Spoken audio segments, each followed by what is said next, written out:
Deoxyribonucleic acid is the code of life. It makes us who we are, and to find it, you have to go all the way down to the molecular level. Your DNA is what tells your body to produce cells that determine your eye color or your hair texture, or even how certain food tastes to you. If you look just like your mother or father, that's your DNA shining through too. The DNA code is made up of 4 letters: A's, C's, G's, and T's. And when those letters are strung together, they instruct the body as to what to do. Sometimes, though, there is an error, literally a misspelling of the genetic code. And wrong letters make for bad instructions given to the body, which then creates problems like sickle cells.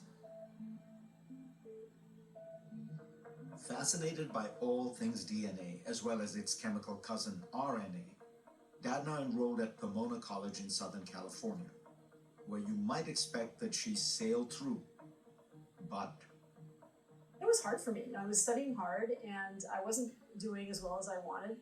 And I questioned myself. I said, gosh, do I really have the ability to do this? I did explore other options, including talking to my French professor at one point about, should I switch my major to French? The language was so beautiful. And she said, well, what's your major now? And I said, chemistry. And she said, oh God, stick with chemistry. She stuck with it. And the next stop was graduate school at Harvard.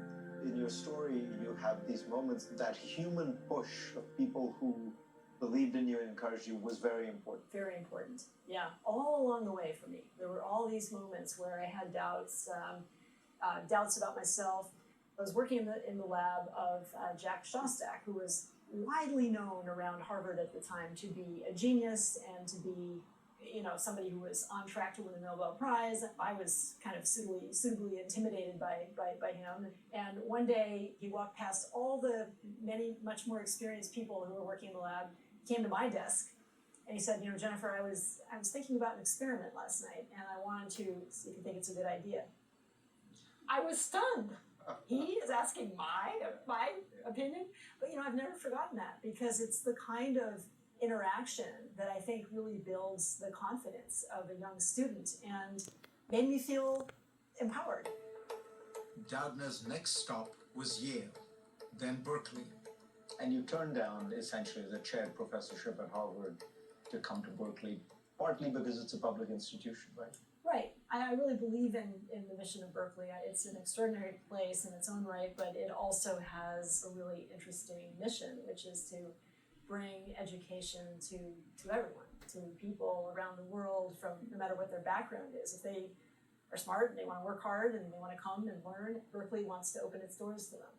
And it was within those doors where Doudna began the work that would win her the most famous prize in science. So when does CRISPR begin for you? If you were to date it, is there a moment? Oh, there's a moment, yeah. That moment was another life-changing phone call for Jennifer Doudna. A fellow biochemistry professor at Berkeley named Jillian Banfield needed some help. So she's looking for somebody who understands RNA, yes, and is at Berkeley, yes, and she literally does a Google search. Yes. RNA at Berkeley, and your name comes. My name pops up, right? And so we met at the Free Speech Movement Cafe here at Berkeley, and she was very effusive, and she was showing me her data and saying, here's my hypothesis, and here's why I think it makes sense. But she had discovered that bacteria could acquire little pieces of DNA from viruses that infect them. And those little pieces of DNA could be stored in a special location in the bacterial chromosome called CRISPR. And so she was basically trying to sell me on this idea that, this could be very interesting and maybe we should try to do an experiment. And of course, it worked. From there, Doudna teamed up with Charpentier and began to uncover CRISPR's amazing ability to fix DNA. So how does it work? Well, this is truly extraordinary. Doctors can extract stem cells. Those are the cells that help the body refresh itself and turn into blood cells or muscle cells or skin cells. Those stem cells can then be introduced to the CRISPR system, in a test tube. Then the RNA guides the system to find the problematic sequence it is looking for in the DNA. Maybe it says TGC when it should say TGT. When the system finds the error, it opens the DNA helix and uses tiny molecular blades to cut out the bad sequence, and then the proper sequence can be pasted in. And then those edited cells are then replaced into the patient, and they are effectively cured. What are the diseases you're most hopeful for CRISPR? In the short term, clearly, things like sickle cell disease, eye diseases, other blood disorders. And it's not just human genes that can be fixed. The possibilities are endless. Your pet may be saved, and perhaps the planet as well.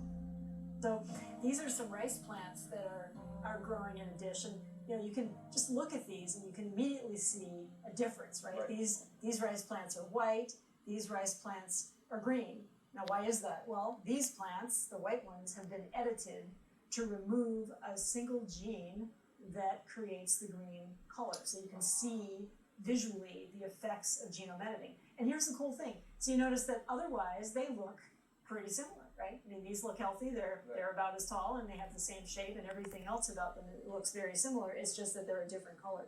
And so this is showing you the precision of a technology like this, right? We're not messing up a lot of genes, we're not changing a lot of things about the other properties of these plants. We're just affecting one trait.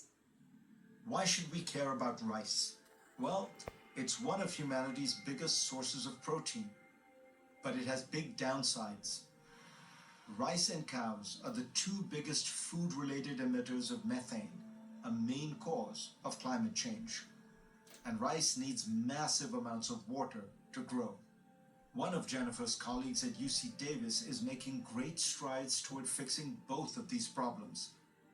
And this may be the beginning of a new agricultural revolution, creating a sustainable way to feed the estimated 9 billion humans who will inhabit the world in just 15 years.